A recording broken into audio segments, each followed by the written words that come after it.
नमस्ते, मैं हूं आपके साथ जसप्रीत कौर। आप देख रहे हैं आज का मुद्दा। कोरोना केसेस काफी तेजी से बढ़ रही हैं। ऐसे में मास्क पहनना सबसे ज्यादा जरूरी है। हम आपसे बार बार कह रहे हैं कि आप मास्क पहनिए, क्योंकि इस महामारी से बचने का एकमात्र हथियार है, वो है मास्क। इसको लेकर हमने एक कैंपेन भी शुरू किया है, #मास्क पहनो इंडिया। और आप खुद से ये प्रण लीजिए कि जब तक ये महामारी है आप मास्क नहीं उतारेंगे। बिहार और उत्तर प्रदेश के बाद अब मध्य प्रदेश में भी नदी में शव बहते हुए मिले हैं। राज्य के पन्ना जिले में बहने वाली रूंज नदी में कई शवों को बहते हुए देखा गया। गांव के लोगों का दावा है कि उन्होंने नदी में 6 से ज्यादा शव बहते दिखे, लेकिन प्रशासन की तरफ से सिर्फ 2 शवों की पुष्टि की गई है। नदी में शवों के बहने की इस घटना के बाद से इलाके के लोग डरे हुए हैं और उन्हें गांव में महामारी के फैलने का डर है। हालांकि अब प्रशासन की टीम नदी में बहते शवों की पहचान करने में जुटी है और ये पता लगाने में जुटी है कि ये शव कहां से बहकर आ रहे हैं। तो मध्य प्रदेश के पन्ना में अब ये शव बहते हुए नजर आए हैं और प्रशासन ने 2 शवों के बहने की पुष्टि भी की है। तो बिहार और यूपी के बाद अब मध्य प्रदेश में भी नदी में शव बहते हुए मिले हैं। पन्ना जिले में बहने वाली रूंज नदी में कई शवों को बहते हुए देखा गया है। गांव के लोगों का दावा है कि उन्होंने नदी में 6 से ज्यादा शव बहते देखे हैं, लेकिन प्रशासन सिर्फ 2 की पुष्टि कर रहा है और अब ये पता लगाने की कोशिश की जा रही है कि ये शव किसके हैं। और अब लोगों को डर है कि गांव में महामारी फैल चुकी है। हमने देखा किस तरीके से यूपी और बिहार में नदी में कई शव बहे थे और जो उसके पीछे की कहानी थी वो भी बेहद चौंकाने वाली थी। और अब मध्य प्रदेश में भी ऐसा ही मामला सामने आया है। अब हमें नहाना है तो पानी दूषित है। पानी यहाँ का पीते भी हैं, जब हैंडपम्प खराब हो जाएगा। जानवर भी यहाँ का पीते हैं। यहाँ 5-6 लाशें पड़ी हैं, 5-6 दिन हो गए। ये ग्राम पंचायत के तहत की है, अभी तो उसका कोई वो ही नहीं हुआ। हम चाह रहे हैं कि अब लास्ट है, जो प्रशासन इसकी तरफ शायद कुछ ध्यान दे। हाँ, और ये जो लिहाजों को देख के सुन के पूरा गांव दहशत में है कि पानी पिएंगे तो पिएंगे कहाँ, जब हैंडपम्प हमारे ख़राब हो जाएंगे। अभी देखें तो यहाँ पर पूरा पानी गंदगी दे रहा है। महाराष्ट्र में 15 मई तक लॉकडाउन जैसी सख्त पाबंदियां लागू है, लेकिन खबर यह है कि राज्य में ये पाबंदियां आगे भी बढ़ सकती है। इसे लेकर महाराष्ट्र कैबिनेट की आज दोपहर 3:30 बजे बैठक होगी, जिसमें सरकार के तमाम मंत्री शामिल होंगे और ये तय होगा कि राज्य में लॉकडाउन जैसी पाबंदियां 15 मई के आगे भी जारी रहेंगी या नहीं। खबर है कि अगर पाबंदियां बढ़ाई गई तो ये मई के आखिर तक लागू रह सकती हैं। कोरोना की रफ्तार रोकने के लिए लॉकडाउन जैसी सख्त पाबंदी लगाई गई थी, जिसके बाद से राज्य में लगातार कोरोना के केसेस घटे हैं। अभिषेक पांडे हमारे सहयोगी फोन लाइन पर मौजूद है। अभिषेक, जो ये महाराष्ट्र कैबिनेट की बैठक होने वाली है दोपहर बाद, काफी अहम मानी जा रही है, क्या क्या प्रमुख मुद्दे होंगे?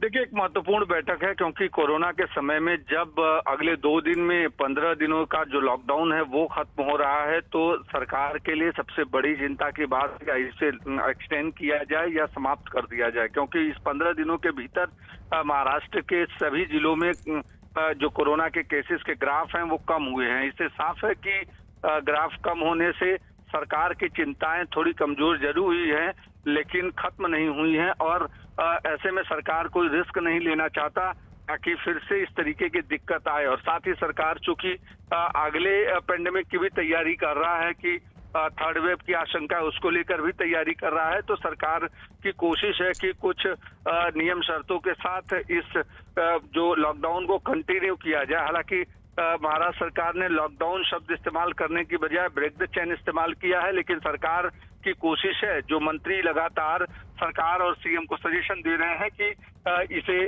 अगले 15 दिनों के लिए और एक्सटेंड किया जाता है तो निश्चित तौर पर महाराष्ट्र में केसेस काफी कम हो जाएंगे और सरकार के लिए जो ऑक्सीजन, रेमडेसिविर या बेड्स की जो दिक्कत आ रही है उससे कहीं न कहीं छुटकारा मिल सकता है। अभिषेक, तो क्या जो ये ब्रेक द चेन जो इसको नाम दिया गया है, अगर ये बढ़ाया जाता है तो क्या नियम और ज्यादा कड़े होंगे? देखिए, नियम अभी भी कड़े हैं, लेकिन अब इससे ज्यादा कड़े नियम करने के बजाय हो सकता है कि सरकार इसमें कुछ ऐसे सेक्टर्स हैं, जैसे दूध को सरकार ने सिर्फ 7 से 11 का समय दिया है। वेजिटेबल्स और ग्रोसरीज के लिए सरकार ने 7 से 11 का समय दिया है। उसमें कुछ बदलाव हो सकता है, लेकिन सरकार की कोशिश ये है कि कुछ ऐसा बदलाव ना हो जिसकी वजह से भीड़ एक बार फिर सड़कों पर आए और केसेस फिर से बढ़े, क्योंकि सरकार के लिए सबसे बड़ी चिंता की बात यह है कि इस समय ऑक्सीजन जो महाराष्ट्र में है वो कट टू कट है। 1750 के आसपास ऑक्सीजन महाराष्ट्र में इस समय मिल रहा है, 1750 मैट्रिक टन, और जो खपत है वो भी 1700 मैट्रिक टन के आसपास है। तो सरकार की चिंता है कि अगर लॉकडाउन को एक्सटेंड नहीं किया गया तो केसेस बढ़े तो उसको मैनेज कर पाना सरकार के लिए थोड़ी मुश्किल हो जाएगी। इसलिए सरकार की कोशिश है कि इसको थोड़ा सा और बढ़ाया जाए। हालांकि इसका आखिरी फैसला कुछ देर बाद होने वाली कैबिनेट मीटिंग में होगा। ठीक है अभिषेक। पेट्रोल डीजल के दाम बढ़ने का सिलसिला लगातार जारी है। 5 राज्यों में हुए चुनाव के नतीजों के बाद आज 7वीं बार पेट्रोल डीजल की कीमतों में बढ़ोतरी हुई है। दिल्ली में पेट्रोल और डीजल की कीमत में आज 25 पैसे की बढ़ोतरी हुई है। दिल्ली में अब पेट्रोल 92 रुपए 5 पैसे प्रति लीटर, जबकि डीजल 82 रुपए 61 पैसे प्रति लीटर पर पहुंच गया है। वहीं तेल की कीमतों में लगातार हो रही बढ़ोतरी के बाद मध्य प्रदेश के कई शहरों में पेट्रोल 100 रुपए प्रति लीटर का आंकड़ा पार कर चुका है। भोपाल में पेट्रोल 100 रुपए 15 पैसे प्रति लीटर और डीजल 91 रुपए प्रति लीटर मिल रहा है। तो वहीं मुंबई में पेट्रोल 98 रुपए 40 पैसे प्रति लीटर और डीजल 89 रुपए 79 पैसे प्रति लीटर बिक रहा है। महंगाई तो बहुत ही हो रही है, मगर हमारे को बहुत कठिनाई करनी पड़ रही है। क्या करें, अब काम करते हैं, बहन भाई बेलदारी करते हैं, दिहाड़ी मिलती है। बिल्कुल नुकसान ही नुकसान हो रहा है। बिल्कुल तेल के लिए एकदम बिल्कुल तरस गए हैं। बिल्कुल आदमी कहता है कहाँ से कैसे करके हिसाब क्या है, हर एक चीज़ का लिमिट होता है, हिसाब किताब होता है घर का, क्या खर्चा घर तेल का है, क्या घर का है। लेकिन ये तो सारा उल्टा हो गया काम, बिल्कुल सारा तेल में ही सारा वेस्ट हो रहा है। कहाँ से हम आदमी क्या करेगा, ऑफिस जाना आना सारा एकदम। मजबूरी मेट्रो से आते थे, मेट्रो भी बंद कर दिए, अब गाड़ी से जाना पड़ रहा है। देखिए अब तो सरकार की पॉलिसी है, जैसा उनको मिलेगा आगे से तेल वैसे ही वो दाम बढ़ाएंगे। हालांकि कंट्रोल करना चाहिए इस पे। पेट्रोल और डीजल की कीमतों में लगातार बढ़ोतरी ने लोगों की परेशानी भी बढ़ाई है। फिलहाल मुंबई में पेट्रोल 98 रुपए 40 पैसे और डीजल 89 रुपए 79 पैसे प्रति लीटर बिक रहा है। लेकिन लोगों का कहना है कि कीमतों में ऐसे ही बढ़ोतरी होती रही तो मुंबई में भी जल्द पेट्रोल 100 रुपए प्रति लीटर के हिसाब से मिलेगा। कोरोना काल में पेट्रोल और डीजल की कीमतें एक बार फिर से आसमान छूने लगी हैं। मुंबई में अगर डीजल और पेट्रोल की कीमतों की बात करें तो यहाँ पर पेट्रोल करीब 100 के आंकड़े के आसपास पहुँच रहा है, तो डीजल भी 90 के आंकड़े के आसपास पहुँच गया है। ये आज की जो कीमत है, मैं दादर के एक पेट्रोल पंप पर हूँ, आपको पेट्रोल की कीमत अगर दिखाऊँ तो 98 रुपए 40 पैसे आज की कीमत है। कल ये कीमत 98 रुपए 21 पैसे थी, यानी 19 पैसे की बढ़ोतरी आज दर्ज की गई है पेट्रोल के दामों में। अगर वहीं डीजल के दाम की अगर बात करें तो यहाँ पर 89 रुपए 79 पैसे आज का ये दाम है डीजल का, और कल जो कीमत थी वो 89 रुपए 53 पैसे थी, यानी 26 पैसे की बढ़ोतरी डीजल में दर्ज की गई है। जानकारी के मुताबिक 2 मई के बाद से इन कीमतों का बढ़ना लगातार शुरू हुआ है। कुछ ऐसे राज्य भी हैं जहां पर 100 का आंकड़ा पेट्रोल पार कर गया है, लेकिन जिस तरह की बढ़ोतरी दर्ज की जा रही है उसको देखते हुए अंदाजा यही लगाया जा रहा है कि आने वाले 2-3 दिनों में मुंबई में भी डीजल और पेट्रोल की कीमतें आसमान छुएंगी और पेट्रोल 100 के आंकड़े को पार कर जाएगा। सबसे अहम चीज ये कि कोरोना काल चल रहा है और कोरोना काल में तमाम चीजें लॉकडाउन के चलते बंद हैं, और ऐसे में पेट्रोल और डीजल की कीमतों का बढ़ना लोगों की जेब पर भारी पड़ने वाला है। अब देखने वाली बात यह होगी कि जो लगातार कीमतें बढ़ रही हैं पिछले एक हफ्ते से, उस पर कंट्रोल करने के लिए सरकार क्या कदम उठाती है। कोरोना महामारी से निपटने के लिए हर कोई खुद को और अपनों को बचाने के लिए अपने तरीके से साधन और संसाधन जुटा रहा है ताकि किसी भी तरह इस तबाही से पार पाया जा सके। हरियाणा रोडवेज ने भी इसी दिशा में एक बड़ा कदम बढ़ाया है। मौके की नजाकत को देखते हुए और चारों तरफ एम्बुलेंस के लिए मची मारामारी के मद्देनजर हरियाणा रोडवेज ने 110 बसों को एम्बुलेंस में तब्दील कर दिया है। हरियाणा रोडवेज ने तय किया है कि हर एक जिले में कम से कम 5 मिनी बसों को इस तरह की एम्बुलेंस में बदलकर उसे स्वास्थ्य विभाग के हवाले करने का इरादा किया है ताकि जरूरतमंदों की वक्त पर मदद हो पाए। रोडवेज के अधिकारियों की माने तो इन बसों को एम्बुलेंस में बदलने में 48 से 72 घंटे का वक्त लग सकता है। एम्बुलेंस में बदली गई बसों में 4 बेड, फ्लो मीटर और मास्क के साथ 2 B type oxygen cylinder, corona मरीज के लिए जरूरी दवाएं, प्राथमिक उपचार का एक box, sanitiser stand, foldable stretcher, PPE kit box और मास्क के अलावा तीमारदारों के लिए बैठने की कुर्सी और हर एक बेड के पास एक पंखा लगाया जाएगा। सेकेंड वेव की लड़ाई में भी हम जो हेड ऑफिस से हमारे मुख्यालय से निर्देश और आदेश प्राप्त हुए थे, तकरीबन 3 दिन पहले ये आदेश प्राप्त हुए थे और हमने 5 मिनी बसेस को एम्बुलेंस में कन्वर्ट करवाया है। और कल डॉक्टर्स की टीम ने इनको जांच भी किया है, देखा भी है, जो कुछ कमी थी उनको दुरुस्त करके, ठीक करके, और हमने ये 500 बसेस मिनी बसेस तैयार कर दी और ये हेल्थ डिपार्टमेंट को डॉक्टर्स के लिए हमने तैयार किए, तो वो इनके जहाँ भी यूज़ करना चाहिए वो यूज़ कर सकते हैं। मध्य प्रदेश के छिंदवाड़ा में पुलिस ने प्राइवेट अस्पताल में काम करने वाली एक नर्स के साथ 3 लोगों को रेमडेसिविर इंजेक्शन की कालाबाजारी करने के आरोप में गिरफ्तार किया है। पुलिस को इनके पास से 5 रेमडेसिविर इंजेक्शन भी बरामद हुए हैं, जिन्हें ये लोग ऊंचे दाम पर मरीजों के घर वालों को बेचने की फिराक में थे।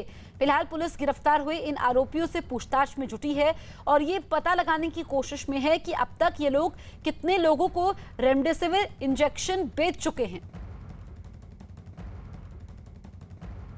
कोतवाली पुलिस को सूचना प्राप्त हुई थी कि 4 फाटक के पास कुछ व्यक्ति जो है रेमडेसिविर इंजेक्शन को महंगे दामों में 30-30 हज़ार रुपये में बेचने की बात कर रहे हैं। सूचना पर तत्काल टीम गठित करके और मौके पर जाके कार्रवाई की गई, जिसमें वहाँ 4 फाटक ब्रिज के नीचे 2 व्यक्ति एक्टिवा वाहन पर मिले थे। दोनों व्यक्ति को अभिरक्षा में लेकर पूछताछ किया गया तो एक अखिलेश शर्मा, दूसरा राजा तिवारी नाम बताया था। दोनों से एक इंजेक्शन रेमडेसिविर का बरामद हुआ था। पूरे देश में ईद की तैयारियां जोरों पर है। खरीदारी के लिए लोगों की भीड़ बाजारों में उमड़ पड़ी है और खरीदारी के चक्कर में लोग कोरोना नियमों को ताक पर रख रहे हैं। देखने से लग ही नहीं रहा कि देश में कोरोना फैला हुआ है और रोजाना 3 लाख से ज्यादा मरीज सामने आ रहे हैं। तो नियमों का पालन बेहद जरूरी है और ईद के मौके पर जो बाजार में लोग हैं वो भारी संख्या में पहुंचे, खरीदारी कर रहे हैं, लेकिन इस बीच सोशल डिस्टेंसिंग का पालन बिल्कुल भी नहीं हो रहा है और भीड़ से कोरोना का खतरा ज्यादा बढ़ चुका है। बाजारों में भीड़ है और लोग नियमों का पालन करना भूल गए हैं। तो 2 तस्वीरें आपके सामने हैं। पहली तस्वीर मुंबई की, जहां ईद की खरीदारी के लिए बाजार में लोगों की भीड़ उमड़ पड़ी। दूसरी तस्वीर हैदराबाद की है और यहां बाजार में लोगों का हुजूम दिखाई दिया। भीड़ इतनी दिखाई दी कि वहां पैर तक रखने की जगह नहीं थी। तो ये 2 तस्वीरें आपके सामने। मुंबई की तस्वीर आप देखिए। पहली तस्वीर देखने से पता ही नहीं चल रहा कि कोरोना है भी। इतनी ज्यादा ये महामारी फैली है, उसके बावजूद लोगों में कोई डर नहीं है। वो बड़ी संख्या में बाजारों में जा रहे हैं। सोशल डिस्टेंसिंग का पालन नहीं हो रहा है। कोरोना संकट के बीच गुजरात के गांधीनगर से हैरान करने वाली तस्वीरें सामने आई। एक कार्यक्रम के समय महिलाओं की भारी भीड़ जुटी, लेकिन भीड़ में शामिल महिलाओं ने ना तो सोशल डिस्टेंसिंग का ध्यान रखा, ना ही मास्क पहनना जरूरी समझा।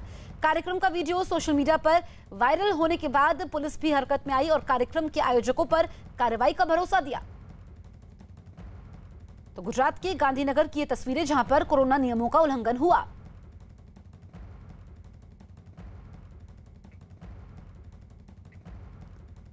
गर्मी शुरू होते ही दिल्ली में पानी की किल्लत शुरू हो गई है। दिल्ली के चिल्ला गांव में तो लोगों को पानी की कमी की वजह से काफी परेशानियों का सामना करना पड़ा है। पानी की कमी को देखते हुए वहां टैंकर से पानी पहुंचाने का काम किया जा रहा है। वहां से जो तस्वीरें सामने आई उनमें कई लोग टैंकर से पानी भरने के लिए लाइन में खड़े दिखाई दिए।